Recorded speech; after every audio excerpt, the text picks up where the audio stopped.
عويسي wanaagsan kuna soo dhawaada xarunta telefishinka BBC da London wararka ugu waaweyn caawa waxa kamid ah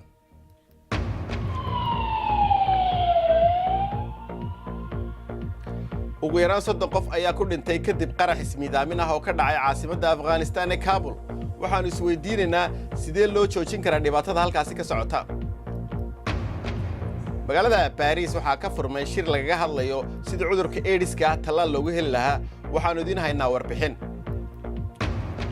waxa kale oo idin haynaa caawa khibrad wadaagga Afrika iyo Hindiya ee dahablayaashu iswadaarsanayaan sidii dahab dhalaalaya loo heli lahaa mustaqbalka oo nashqadaysan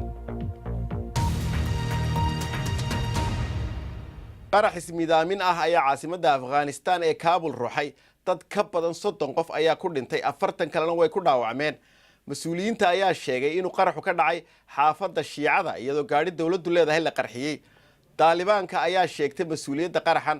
axadina niman debley ah ayaa ku dilay gobolka Khoor 35 qof kadib markii ay rasaas ooda kaga qaadeen dad jooga cusbitaal weeraradani ayaa dhacaya iyadoo madaxweynaha Mareykanku Trump la filayo inuu ku dhawaaqo istiraatiijiyad cusub oo ku saabsan dagaalka dalkaasi waxa laga yaabaa inuu 4,000 oo askari oo dheeraad ah diro laakiin ciidan la kordhiyaa xal ma u yahay xaaladan Farxaan Maxamed Jimcaale ayaa ka waramaya ciidanka cirka ee Afghanistan ayaa loogu yeeray in ciidamada dhulka ay ka difaacaan weerar Taliban diyaarad dagaal ayaa markiiba soo gashay oo kuwa dhulka difaacaysa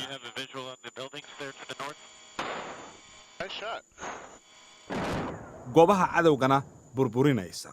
taageerada xagga cirka waa muhiim dagaalkan casriga ah sida tababarkan Mareykanku hogaaminayo oo muujinayo waa wax aanay ciidamada waddanka Afghanistan awoodi jirin intii muddo ah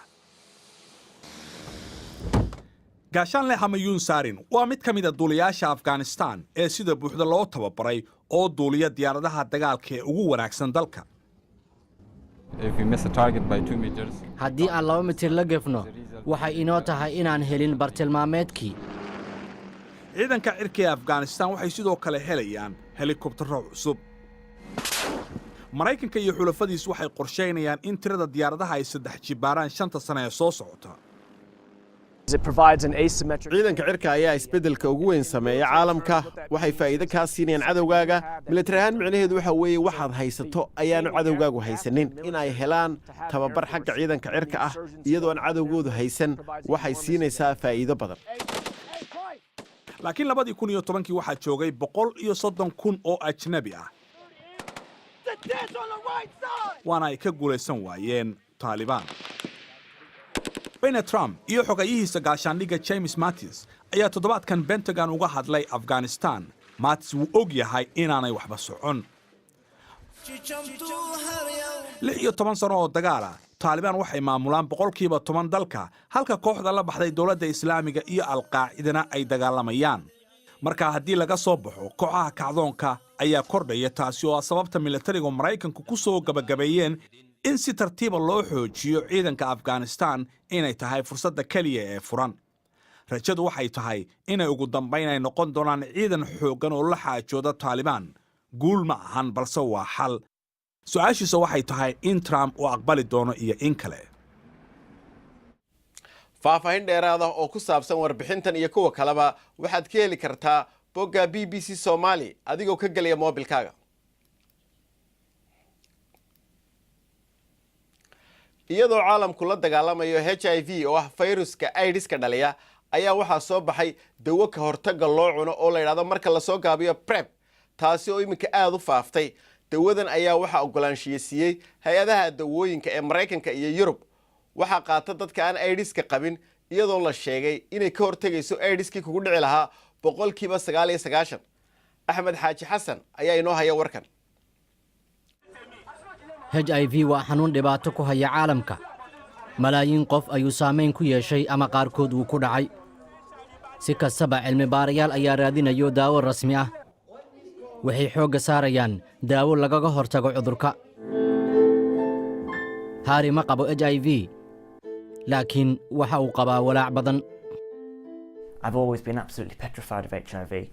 mar kasta waan ka baqaa HIV-ga xitaa haddii aad cinjirka adeegsanaysid tan iyo markii aan bilaabay isticmaalka dawada PrEP cabsidaasi way iga dhammaatay waa caafimaad wanaagsan waana waxay tahay inaad ku darta noloshaada iyo difaacaaga taas oo xaqiiqadii kaa qaadaysa walwalka iyo cabsida iyo dhibaatooyinka kale laakiin Harry ma ahan qofka keli ah ee isticmaala daawada PrEP caalamka ayay hadda ku sii badanaysaa waxaan u ololeynaynaa daawada PrEP oo ah mid u wanaagsan ka hortagga isugudbinta cudurka AIDS-ka ma og tahay sannado badan tan iyo markii uu bilowda xanuunkani waxaan ku tiirsanayn waxyaabo kale iyo wacyigelin laakiin hadda waxaan haysannaa dawada ugu wanaagsan ee HIV-ga looga hortagi kara taas oo qof kasta oo ka baqaya cudurkaasi uu heli karo daawadan PrEP waa ay kala duwan tahay Truvada ayaa ah midda ugu caansan haddaba sidee lagu heli karaa may adag tahay inaad subax kasta cadayatid hagaag dabcan way fududdahay si joogto ah ayaad subax kasta mid u laqi kartaa cadayo kadibna hal xabo oo kaniini ah liq hadda dadka London ku nool internetka ayay ka iibsan karaan daawadan Truvadada loogu targalay hal qof qiimaheedu waa $500 taasina waxa ay tahay qiimaha ay ka walaacayaan reer UK Afrikana way kaga sii dhib badan tahay oo weli waxay la tacaalaysaa daaweynta dadka la nool xanuunka HIV bal markana aynu eegno qodobada kale ee ku jira wararka maanta doodii ugu horeysay musharaxiinta madaxweynaha Kenya ayaa caawa ka socota Nairobi madaxweynaha xilka haya Uhuru Kenyatta ayaa cadeeyay inaanu ka qayb gali doonin doodaasi isagoo ka baqaya in su'aalo lagu bahdilayo halkaasi lagu weydiiyo laakiin tartankan oo la soo adeegsanayo baraha bulshada waxaa laga yaabaa inaanay doodani sidii berigii hore culays u lahayn afar maxbuus oo lagu eedeeyay in ururka al-shabaab ka tirsanaayeen ayaa lagala baxay xabsi ku yaala degmada Buulaxaawo ee gobolka Gedo kadibna meydkooda ayaa laga helay degmadaasi sida dadku ku sugan beled xaawo ay u xaqiijiyeen BBC-da lama oga sababta laakiin dawladda ayaa baaritaan wada hay'adda lacagta adduunka ee IMF ayaa sheegtay in dhaqaalaha Britain iyo ka Mareykankuba kobocoodii dhaqaale aanu noqon doonin sidii la filayay 2017 IMF ayaa sheegaysa in dhaqdhaqaaqa hoose oo xagga dhaqaalihii inuu keenay in Britain dhaqaalaheedu koro 1.7% iyadoo la filayay 2 dhibcood halka ka Mareykankana uu hoos ugu soo dhacay 2.1% halkii laga odorosayay 2.3%. Oslem Jessic waxay ka mid tahay dumarkii ugu horeeyay ee Muslim ah ee xildhibaan ka noqda Denmark waxaa toddobaad walba u soo dhaca fariimo nacayb ah Oslem waxa ay la kulantay dadkii iyada nabca waxa ay ugu yeedhay kulanti gaar ah oo ay ugu yeedhay kulankii qaxweynta Stephen ayaa duubay hadaba hawshan waxaana uu duubay hadaladoodii aad uma wanaagsana in lagugu yeero daanyeer ma ahay qof dadka faquuqa taas bilcagsigeeda ayaan ahay waxa uu leeyahay ku laaba dalkaaga kuwa halkan ku dhashay waa inaan xanaanayno balse kan ayaa ah dalkayga waxaad qortay waxaan necbahay adiga iyo wax walba aad matasho waxaan u baahannahay duni ka mara muslimiin duni nabad ah oo aysan ku noolayn idinka oo doofaara ah oo burburiya qiyamkeena micnuhu wuxuu ahaa inuu indhaha noo kala furo cayayaan xun baad tihiin sidaas ayaad iigu yeertay waxaan rumaysanahay inaad iska difaacayso xaqiiqda oo aadan doonayn in jawaab aad ka bixiso waxa dhici doona keliya waxaan ahay muwaadin walaac qaba oo arkaya isbeddelada ku dhacaya mujtamaceenna waxaan doonayaa inaan u dhaqmo sida ugu fiican marka ay dadku dibadda ka yimaadaan oo halkan yimaadaan oo aysan si wanaagsan u dhaqmayn waxaad arkaysaa mararka qaar dadka caadiga ah ee daanishka oo ka caroonaya halkan oo aan fadhiyo waxaan ka fikirayaa in ay waalid tahay in aad u malayso inaad xaq u leedahay in aad sidaad rabto u hadasho sababtoo ah in aan ahay muslim waxa kaliya oo aan ka hadlayna ayaa ah muslimiinta waa sidan iyo sidaas dadkaas marnaba suuragal maaha inay mujtamaca dhex galaan ma doonayaan inay mujtamacan wax ku ool ah ku kordhiyaan waxayna gelinayaan balaayiin iyo balaayiin koroon sanad kasta sidee baan ula tacaali karnaa mujtamac ahaan iyo dhaqaale ahaan waa howl aan wanaagsanayn Stephen aad ayaad u mahadsan tahay mahadsanid sidoo kale waa iga dhab waan ku faraxsanahay inaad albaabkaaga iga furto sababtoo ah ma sahlan in sidaan loo wada hadlo ma hubo inaan mar kale kulmi doonno waxaan rajaynayaa mar kale inaan wada hadalno wuxuuna yidhi haye waan soo laaban doonaa iminkana wararka ciyaaraha ugu waaweyn haddii aynu eegno kooxda Manchester United ayaa niyadda u dhisantay kadib markii ay Real Madrid kaga badiyeen rigoorayaal ciyaar ka dhacday gobolka California oo saaxiibtinimo ahayd ciyaartani ay ahayd kulankii ugu horeeyay ee labada kooxood oo haddana fooda istari doona 8 August European Super Cup marka wada ciyaaraan Jose Mourinho ayaa sheegay inay tahay fasax laakiin si aad loo mashquulsan yahay waxaanu yiri saddexda maalmood ee soo socota ee Washington DC dib ma lahan waa waxa inoogu wanaagsan inaan dib u noqono kadib 2 kulan baan ku ciyaari doonaa Norway iyo Ireland marka aniga aad baan ugu faraxsanahay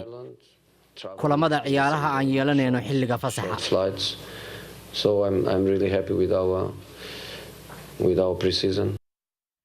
ciyaartooyga difaaca Arsenal Lorient Koscielny ayaa shaaca ka qaaday inaanu meel looga socon Arsenal iyadoo ay soo baxayeen warar saxaafadeed oo sheegay in Marseille ay rabaan inuu u soo wareego ciyaartooygan ayaa kontraktiisa soconaya ilaa laga gaaro 2020ka xiriirka ganacsi ee soo jireenka ah ee Afrika iyo India ka dhaxeeyay ayaa wuxuu ku qotomay in Afrika laga keeno alaabta cayrin Hindiyana lagu sifeeyo ugu yaraan 20% dahabka cayrin ee Hindiya lagu farsameeyo waxa uu ka yimaada Afrika iyadoo aanu dib dahabkaas ugu noqon qaaradda Afrika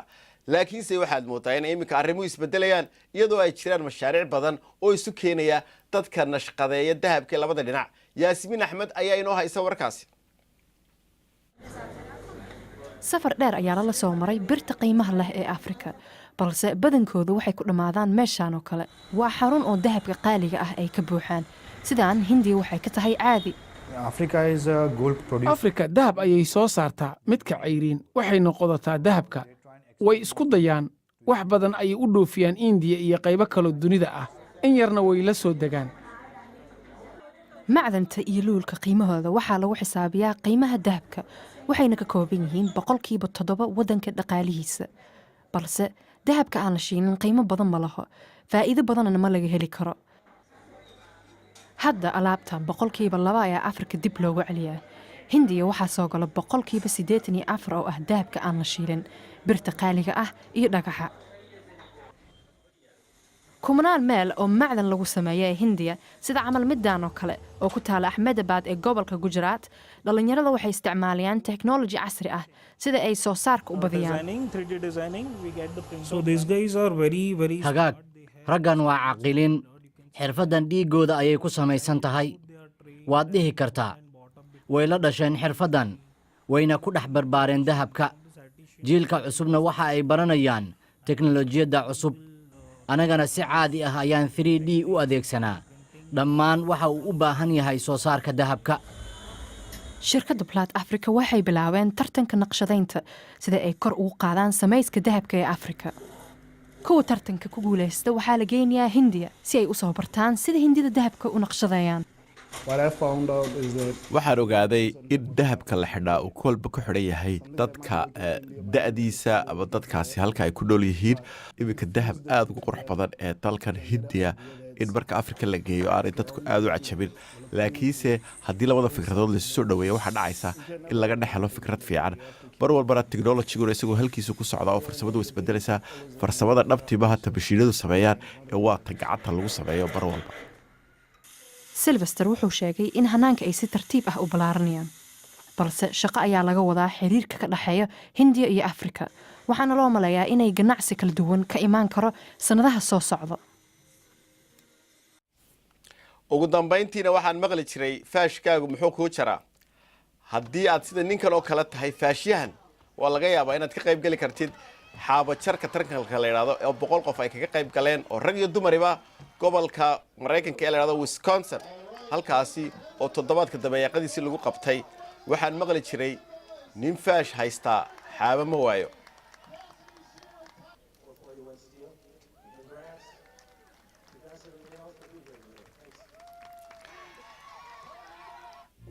intaasi ayaan ku soo gabagabaynaynaa barnaamijkeennii caawa waa ku mahadsantihiin daawashadiinna intaaynu mar kale dib u kulmayno waxaanu idinkaga tegaynaa sidaas iyo nabadgelyo